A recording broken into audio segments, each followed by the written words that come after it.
تا ته پته ده چې ستا په یو مسلمانه معاشره کې معذوره انسانان خلک په کومو کومو نومونه یادوي او د هغو ذهن او زړه ته کم کم تکلیفونه رسوي.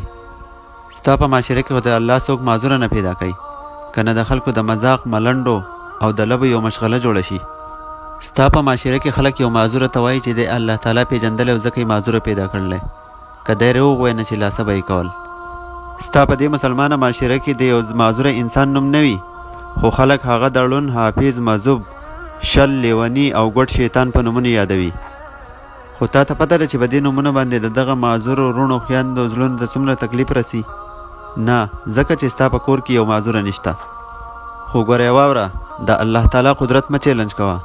دا انسانان الله تعالی پیدا کړي دي او د الله تعالی په قدرت کې دا هم شته چې تا معذوره کی، ستا په کور کې معذوره پیدا کی یا ستا په بچو کې معذوره پیدا کی.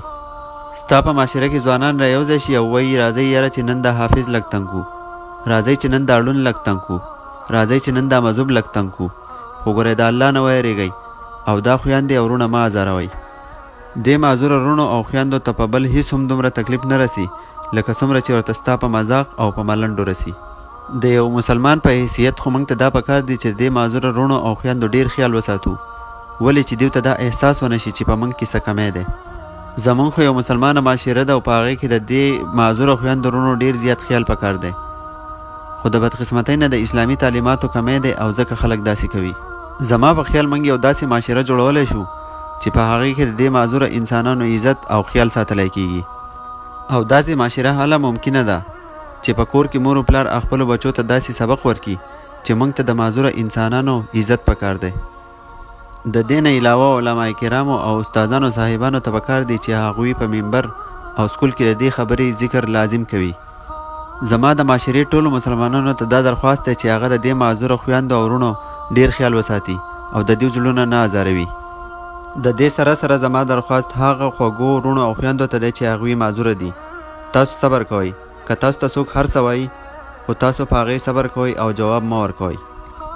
تاسو ته به د دې صبر بدله او اجر ضرور میلاویږي.